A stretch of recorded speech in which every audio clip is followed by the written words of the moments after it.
एथरविन का छुपा हुआ राज्य एक अनोखी जगह थी, जहां आसमान में तारे नहीं बल्कि चमकते फूल खिलते थे। इन फूलों की रोशनी को संरक्षित करने का जिम्मा था एल्डर ओरन का, जो स्टारलाइट हार्ट के संरक्षक थे। यह क्रिस्टल पूरे राज्य में चुपचाप आशा फैलाता था। लोग ओरन से डरते थे क्योंकि उनके महल के चारों ओर रहस्यमय रक्षक थे।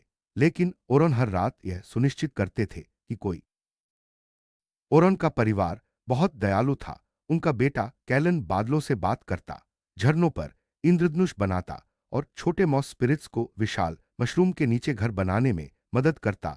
उनकी पत्नी एलिरा मानती थीं कि हर जीव को दया मिलनी चाहिए, चाहे उसने गलती की हो। वे चाहते थे कि राज्य में कोई डर के बल पर शासन न करे, बल्कि सभी को प्रेम और सम्मान मिले।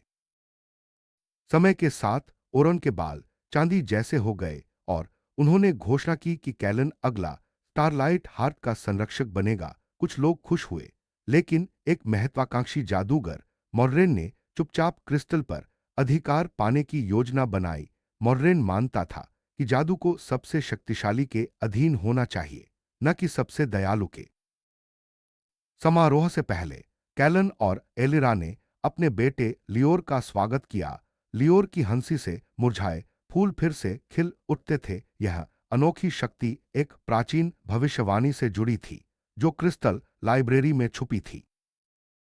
मॉर्ड्रेन ने भविष्यवाणी के बारे में पता लगाया और लियोर को जीवित छायाओं से बनी गाड़ी में कैद कर लिया। उसने सोने की मांग नहीं की, बल्कि स्टारलाइट हार्ट की मांग की, यह सोचकर कि क्रिस्टल अब उसकी शक्ति के अधीन हो जाएगा।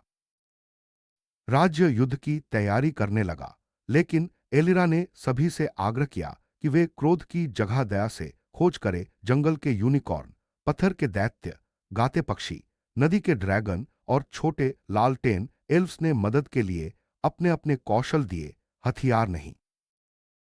खोज के दौरान कैलन एक घाटी पार करता है, जहां यादें चमकती पत्तियों की तरह तैरती हैं। हर याद उसे सिखाती है कि सच्चा साहस दूसरों की रक्षा करना है, बिना दया खोए। ये सबक किसी भी जादू से ज्यादा शक्तिशाली हो जाते हैं। लियोर डर के बावजूद हर रक्षक से दयालुता से पेश आता है। वह जादुई बेरी बांटता है, अकेलेपन की कहानियां सुनता है और किले में भी मुस्कुराता है। धीरे धीरे रक्षक अपनी कड़वाहट भूलकर पुराने खुश दिनों को याद करने लगते हैं। सबसे पुराने गोबलिन ने स्वीकार किया कि मॉर्ड्रेन ने शक्ति का वादा किया था, लेकिन कभी दोस्ती नहीं। रक्षक गुप्त रूप से लियोर को क्रिस्टल सुरंगों से बाहर ले जाते हैं, जहां हर कदम पर सुरंगों में हल्की रोशनी फैलती है। इसी बीच एलिरा को पता चलता है कि स्टारलाइट हार्ट आदेश नहीं, बल्कि सच्चे वादों पर प्रतिक्रिया करता है। वह वादा करती है कि अगर लियोर सुरक्षित लौटे तो क्रिस्टल कभी एक परिवार का नहीं रहेगा, बल्कि हर बच्चे की रक्षा करेगा।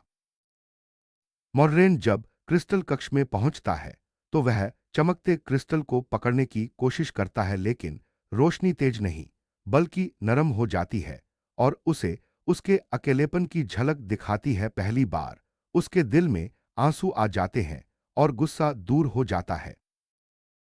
ओरॉन मॉर्ड्रेन को दूर नहीं करते, बल्कि उसके कंधे पर दयालु हाथ रखते हैं। माफी से मॉर्ड्रेन के दिल की आखिरी जंजीर टूट जाती है और अंधकार हजारों चमकती तितलियों में बदल जाता है, जो पूरे राज्य में आशा फैलाती हैं।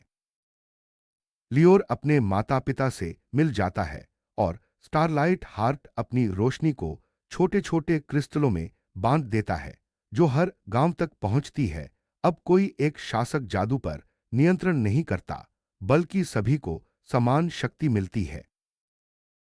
लोगों ने मजबूत किले नहीं, बल्कि जादुई स्कूल बनाए, जहां ड्रैगन, फेयरी, गोबलिन, दैत्य और बच्चे साथ पढ़ते हैं। जिज्ञासा ने डर की जगह ली, सहयोग ने शक की जगह, और हंसी हर जादू से दूर तक गूंजने लगी। ओरन ने शांत तैरते बगीचे में आराम से जीवन बिताया, जहां वे युवा ड्रीम बर्ड्स को कहानियां सुनाते थे। कैलन राजा नहीं, बल्कि मार्गदर्शक बने और लियोर एक दयालु आविष्कारक बनकर टूटे जंगलों को ठीक करने वाले खिलौने बनाते थे। राज्य में हर त्योहार दया, दोस्ती और कल्पना का जश्न मनाता था।